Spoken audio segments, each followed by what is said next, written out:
Hi everyone. Today on the marathon we've got Keketso Ratsiane, an entrepreneur who's adding value onto the business world and transforming people's lives.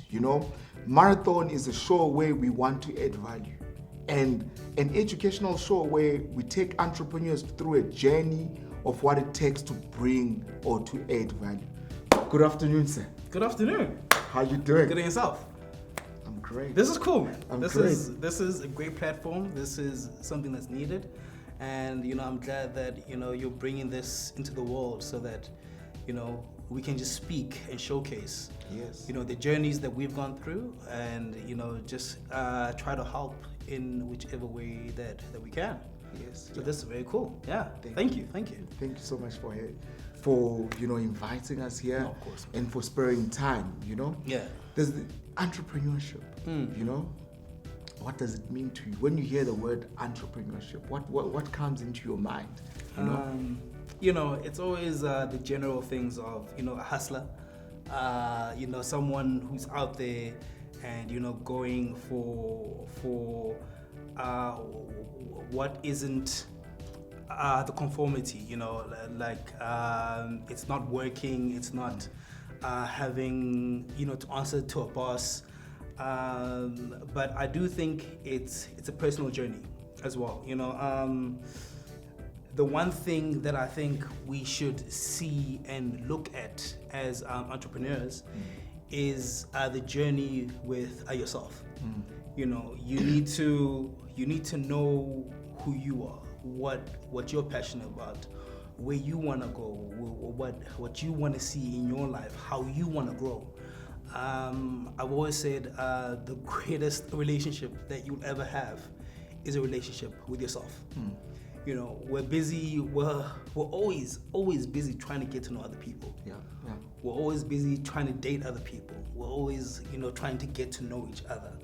But when do you ever get the time to just get to know yourself?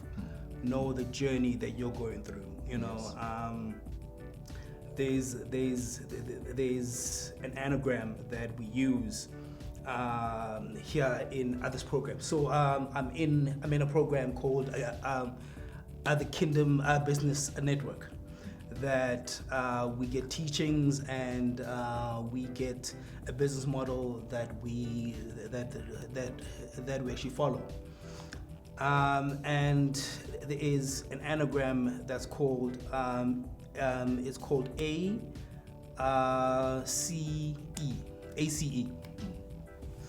And ACE is basically the A stands for aura. Your aura brings you into the room. Your aura is what gets you into the room. Sure. Who you are, the way that you present yourself, the way that you speak, the way your energy, your aura is what gets you into the room. That's what gets you the key, to just unlock something. Sure. When we've always had it when a person walks into the room, you go, ish.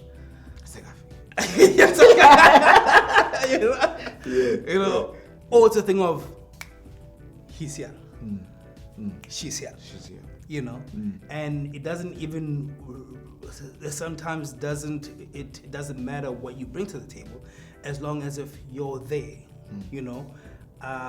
So your aura always gets you into the room. The C stands now for content. Your content is the one that keeps you at the table.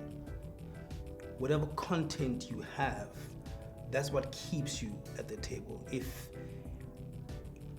we are sitting down with CEOs and with big venture capital people, we're not going to be talking about the game last night. What Bafana was doing. Simpiwe Shabalala, hey man, we need to have the content that keeps you at the table. So when we're talking Africa, we need to be talking Africa. We need to be talking about who's the president of this country, the capital city, the currency, whatever it is, but the content keeps you at the table. Yeah. And then the E is execution. Your execution is now what keeps the money going. What are you actually executing? Can someone give you something, or can you take something and make it happen? So your execution is what will keep you coming back to the table.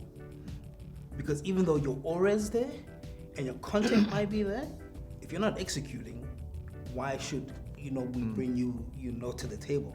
To the Holy Grail. Yeah.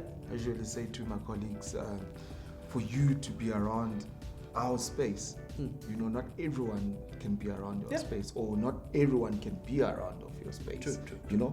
I need to add certain value around your space. But how does one become self-aware? To say, I need to discover that aura. I need to understand the kind of content.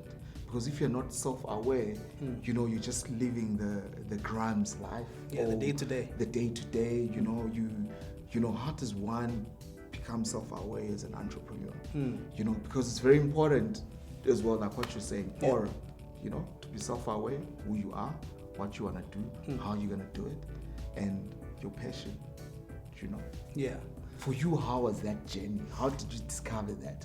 I know you at some stage, and you're still currently in the comedy space, behind the scenes. Yeah. You've worked with the likes of Napster to get to that point of being self-aware and having that content and execution and still being found in such places like True.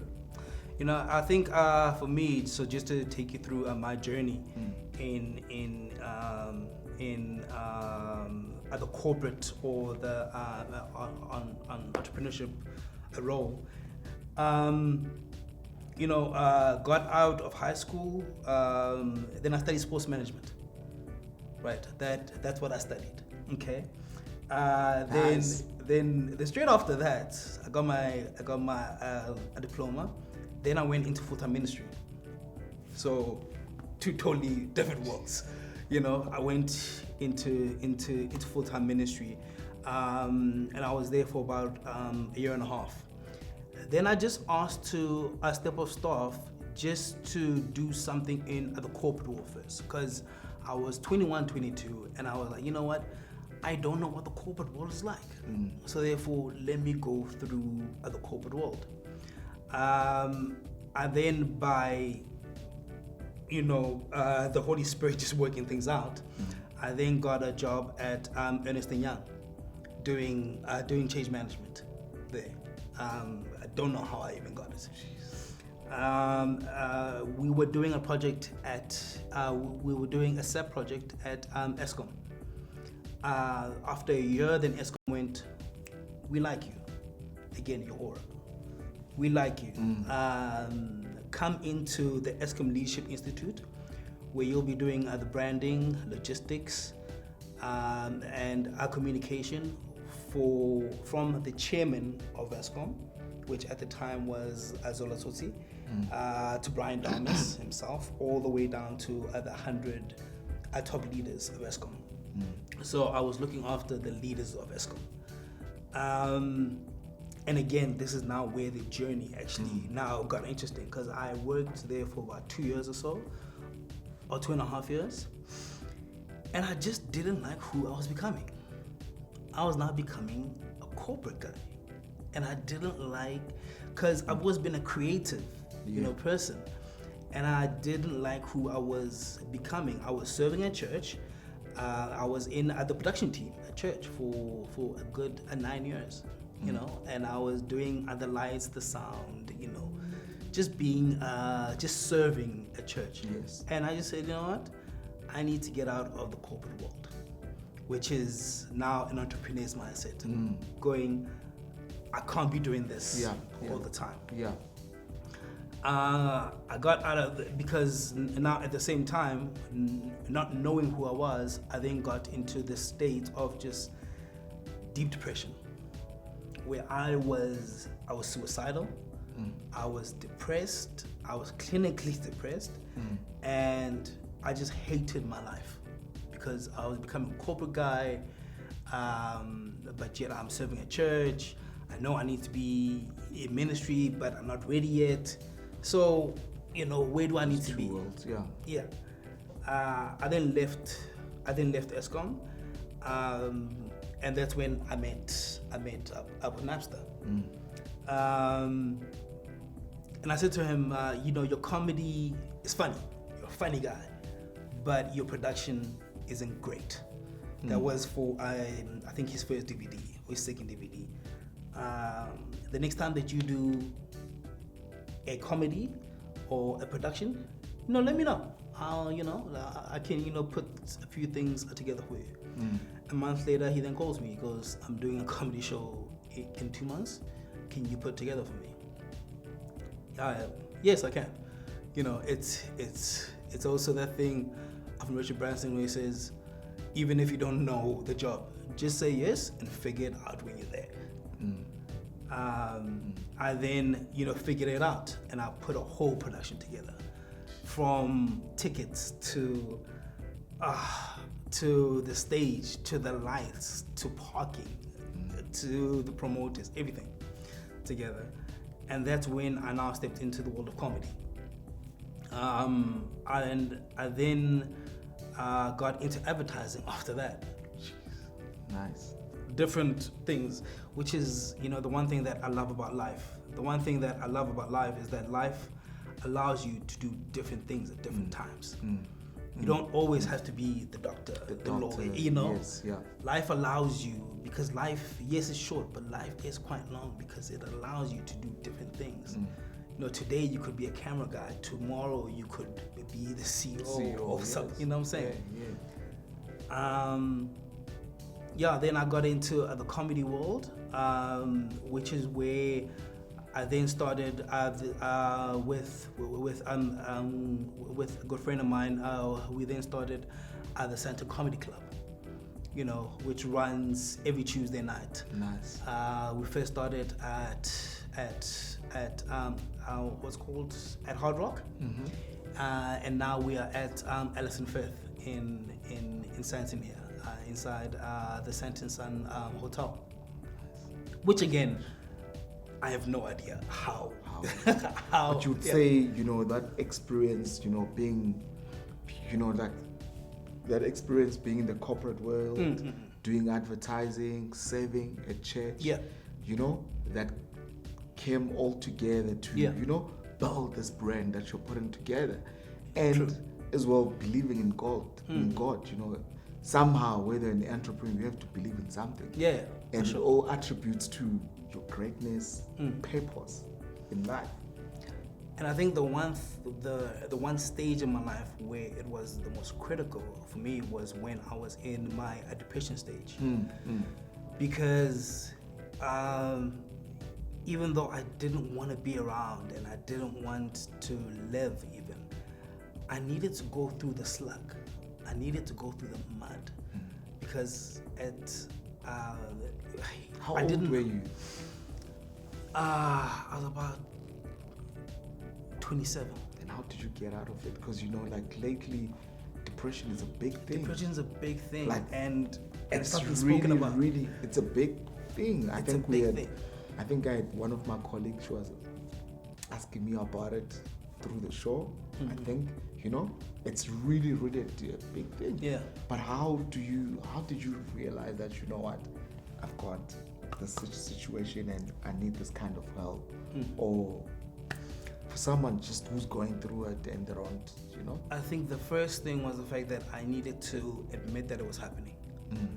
I needed to admit that I was sad, and I was disappointed in myself, and I wasn't where I thought I would be at 27 or at 35 or this is not where I'm supposed to be. I had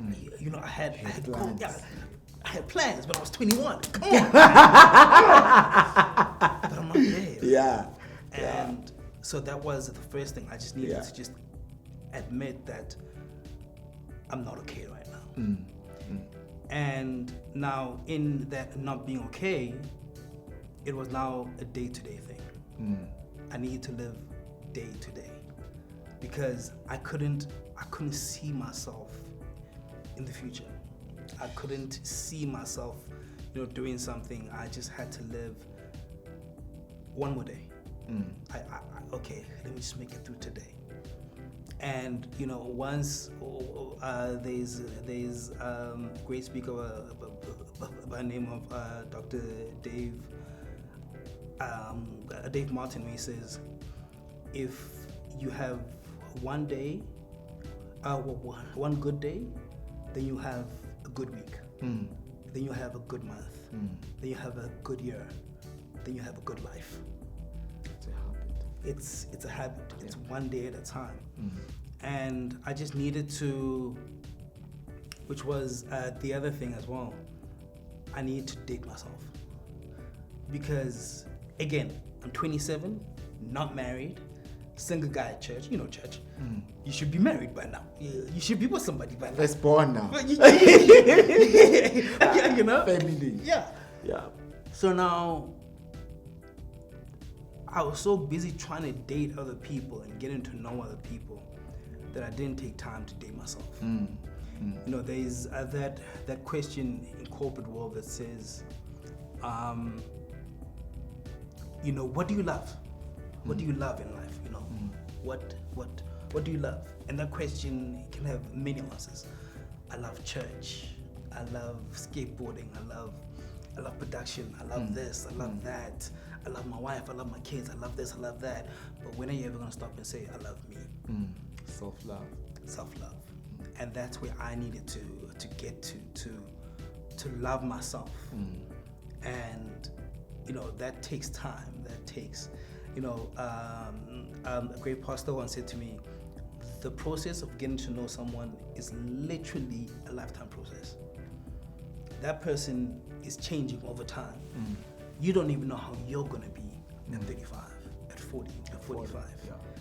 You're still getting to know yourself as well. So get to know yourself first. And that was the journey that I needed to go through in my depression, where I needed to just know who I was. I needed to have my own journey. I needed to know who Keketso was. What does Keketso do? What does, what do I love doing? What am I not going to stand for? Yes, yeah. What am I going to celebrate about myself? Something silly. I grew up with a stutter in my speech. I've always stuttered in my speech. I stutter now as an adult. But I've got a tattoo on my arm that is Luke 6:45. That says, a good man will do good from what is within his heart, and a bad man will do bad from what's in his heart. For whatever the heart is full of, the mouth will speak. And if it's one thing that I needed to get into my heart, and one thing that I've always got now in my heart, and I'm always conscious about it, is positivity and people, and ultimately the Word of God. Yes. Yeah. That's what's in my heart. So therefore, I can speak more fluently because of that. Because I go, okay, I'm not confident in who I am. You know yourself. I'm okay with me. Like, I don't need other people. I don't need approval. I don't need, people to say, you're a great entrepreneur. You're great, I'm good by myself. Because I have the conversations with myself. I'm the one who needs to motivate myself daily. I'm the one. And again, it's a daily habit, and you have to be conscious about it. That's the other thing. You have to be conscious about the fact that, one, you're not okay. Two, you're in the process, and one day you're gonna be okay. I got to the point where the one day I was like, I'm okay. And then things started moving. I'm okay. I think I'm okay. Yeah, I'm okay. That's when now I got into advertising. That's when now, literally a year afterwards, not even, within that time, that's when I met my wife Stephanie. When I went, I'm okay. Because if I wasn't okay, I would just been trying to date somebody else, you know. But when I went, I'm okay, and I know myself and I'm good with myself. That's when I met my wife. That's when we dated for about 13 months and we got married. Because now I didn't have to waste time. For me personally, I didn't have to, date her for 2.5 years, 3 years, and then go, okay, cool, let's get married. It was a thing where within, the first month, I was like, I could see myself with this person. And now I'm going to take the steps, to get there. Yeah. I think a lot of times the society, they've got these norms or expectation that they expect from you as an individual, or sometimes as an entrepreneur trying to live, to please other people. Yeah. And you are so not self-aware, and you don't love the process. Yeah. I've also went through that situation where you just want certain things, but you don't love the process. Yeah. The minute if you want something so bad, you need to be willing to work for it and be so self-aware. Because if you are so self-aware, you're content with yourself. Yeah. And if people are so self-aware, we can reduce a lot of things, expectation of what is an entrepreneur. Because the minute you say, I'm an entrepreneur, people, they expect you to have a Lambo. Yes, immediately. What if I go and borrow my friend's Lambo and then I come with it? Yeah. I've got a Lambo. Yeah, for you sure. know? And as a result, people, entrepreneurs are not able to build sustainable businesses. That has been more worrying for me in terms of whenever I meet entrepreneurs and the loopholes that I find. How did you build yourself after that? And from starting the comedy, how has it been the journey? Yeah. And what have you achieved? Just to sort of end off with. So the process, for me, of going through the depression was literally a good 4 years. 4 years. 4 years of going through, all of that, But then, like we're saying now, the process, to success it's hard and it's tough, but it's exactly that. It's a process. It doesn't just happen. So even now with the comedy, man, it's been a process. And it's still a process where it's daily working at it, It's, booking the right comics, making sure the fact that, you've got the venue, you've got other tickets up online, you're sending out emails, you're speaking to people, and it's now a daily lifestyle, which is where I think a lot of got entrepreneurs. Me here to meet you. Yeah. Which is where I think a lot of entrepreneurs, we get it wrong somewhere somehow. Where some things aren't as frequent as. And it's the one thing that I've always seen in myself, the one thing that the people actually have said about me is the fact that I'm consistent. Very important. It's very important. Very important. It's very important. It's crucial to momentum. Yeah. Very important. To be consistent in the things that you're doing. Be consistent in sending out those emails, in sending out invoices, in the process of it all. Yes, the process is tiring, bro. Like, oh my word, okay.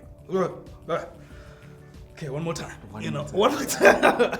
It's boring. It's boring. But it's what drives businesses. Yeah. What fuels businesses. It's the one thing that I think let's get racial for a moment.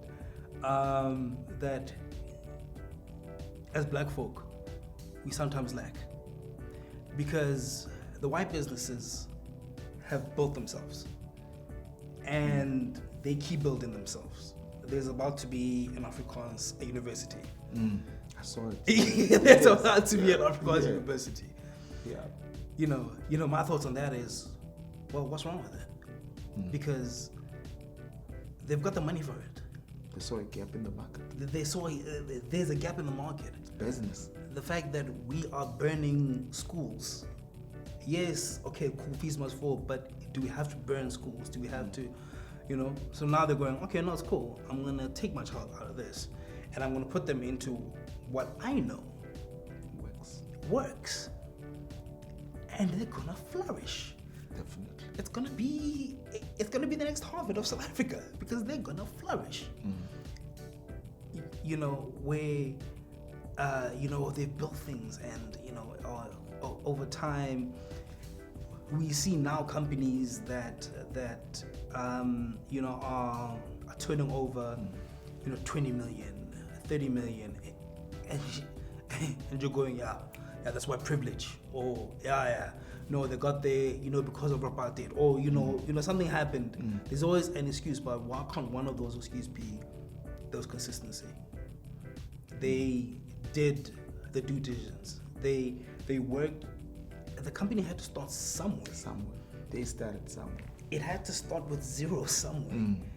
And now we just want to come in and go, no, you know, we want things now. We're not willing to work for it sometimes. We're not willing to, you know, to grind. We're not willing to just upskill ourselves. Because as well, the world that we're living in with 4.0 coming, a lot of people, they're gonna be unemployed. Only those that can educate themselves. And upskilling yourself, you become better. That's the process. And unfortunately, we're not consistent enough with the process. We're not consistent enough with what we have to do. And it's a mindset. What do you think maybe we should do as people, you know? Should certain things be inculcated? Should be put on at schools, started at grassroots, or so again, it's the mindset. We need to change the mindset of entitlement sometimes. We need to change the mindset of the government is going to give me. I'm going to get. We need to change the mindset of tenders. We need to change the mindsets of, you know, I'm entitled to it. Why is it not okay to work for it? Why is it not okay, even to find and again, this is now a black thing where we're scared of going up to this very successful white guy and going, what do you do? What is the recipe? What's the recipe for success? And can you teach me actually? Just because I think pride as well. There's pride. There's too much pride. There's too much pride. So now we're going, I know, you know, he's not going to give me the time of day, or I know, it's you know, it's fine. I can do this. You know, which is, you know, the young people's thing. It's, no, I got this. So yeah, I think it's a lot of pride that we go into where it's either a thing of he's too good for me or I'm too good for that. In short-term goals. And short-term goals. How are you? Short. That's why it's called short-term goals. How are you gonna get, you know, to the longer, you know, vision when the short-term goal is here? People are working out there, man. Yeah. People are working their butts off out there, and we just want it all to be handed to us. It's not fair. Like how, you know, and again, it goes to the Bible. You know, the parables of good talents. Yeah, you know, where one got given 1, one got given 3, one got given 5. Multiplied with 5, multiplied with 3. I've still got your 1. Don't worry. No. That's what you gave me. Remember when you gave me 1? No. Here it is. Yeah. No, but what'd you do? No. It's here. Don't worry. I kept it safe. And he even said it. I kept it safe for you. No, that's not what the goal was. The goal was to take what I've given you, and we've all got something. We've all got something. I've got aura. I've got, a charisma. I can sell something. If I need to sell something, I will sell something, and I will hustle my butt off to sell something. That's what I've got. Let me now multiply that. It's not fair to just now go back to God and go, yeah, I can sell something. Yeah, but what you do? No. This is what you gave me. I've still got it. No, that's not fair. Being here at KBN, obvious being, other people, they dream to be in such facilities, being close to a billionaire, Yeah. There's, having a billionaire mentoring you or being around that. Yeah. Certainly there's certain things that every habits day, that you get, What has been some of your milestones that you've gotten or achieved and that you are putting back into your business to grow your business? For one, I read more. It's quite interesting to know that, a lot of billionaires read a lot more than they watch TV, because their teachers are people like Bill Gates, the people like Warren Buffett. There are great teachers out there, and those teachers have put everything into a book. And you can go to that teacher and go, "What can you teach me today?" And get that in a book. It's there For $60. So again, investing in yourself. The fact that we need to be having different conversations. There's a video out there with Magic Johnson, and he's talking about I've now moved up levels. At the same time it takes me to make $100,000 is at the same time it takes me to make $100 million. Those are the conversations I need to be having. And that's where we need to be as a people. We need to be having conversations that it's it's higher grade kind of conversations. Conversations that build each other. Yeah. We don't know Africa. There's a Chinese ambassador who's going to come here, quite soon, which is again one of the things that they were so privileged, to get here, is to just interact with those different types of leaders. Our chairman was telling us that he spoke just the other day for 2 hours about Africa, telling Africans about Africa. How much do we know about Africa? How much do we know, the fact that there is a Sudan and a South Sudan? The fact that, there is, smaller countries that we know nothing about. And what kind of things can we actually do with those countries? And just the people that are just around us. There's times when you go to an engagement or to everything that you do in life is an opportunity to meet someone. Yes. Yeah. To meet someone influential who could change the paradigm of your business. Because it's all about the people that you know. So therefore, just one person. Just that one person. Just one person. Not 100. No, one. Just that one person. Yeah. But we're always looking for our. What's up, homie? Easy, just I've got a tender for you. Or we're going out, to neighbor goods market. Yeah. With our homies. Yeah. Why aren't we going to just a coffee at the Michelangelo? Why is that not an option? Why is that? So the teachings that we get here, and it's small things like even tithing. You need to tithe what God has given you. You need to give back to what God has given you. And again, within your business, you'll see that. You'll see how God will choose to bless what you've been doing just by the small that that you do. Things like within your business, what kind of culture? That's very important. What kind of culture are you actually building within the business? Because there's that analogy between the CEO and other CFO. Excuse me. Where he goes, we're training all these people. They're gonna leave. What if we keep training them and they leave?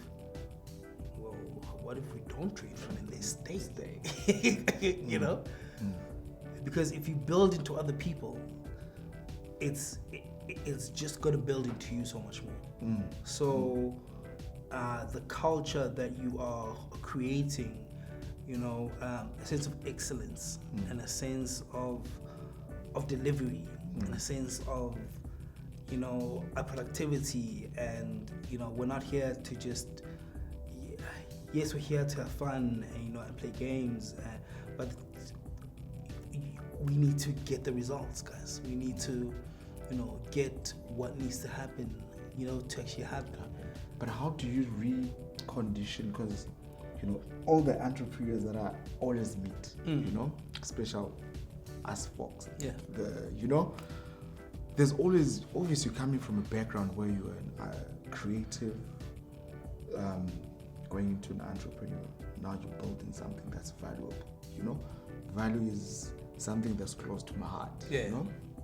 Why there was this gentleman, he proposed to start a business to us. So I was like, okay, how much is your business worth? He gives us X amount. I'm like, do you realize you don't have a business? He's like, no. I'm like, you've got stock at the background. There's no business. Because when you sell this business, you're gonna take the licensing, it's under you. So there's no business. What is it that are you proposing to us? But coming back on the issue of culture, how do you build a culture where the education system has felt entrepreneurship? At the same time, we are saying, as a country, entrepreneurship is the answer. And then we've got people, as a leader, that you have to train and recondition them to understand what is value, what is culture. What is culture? When we play at the office, yes, it's time for playing, motivating each other. But when we have to deliver, like Facebook, like Google, it's got to be done. How, as an entrepreneur, how does one get around those certain barriers?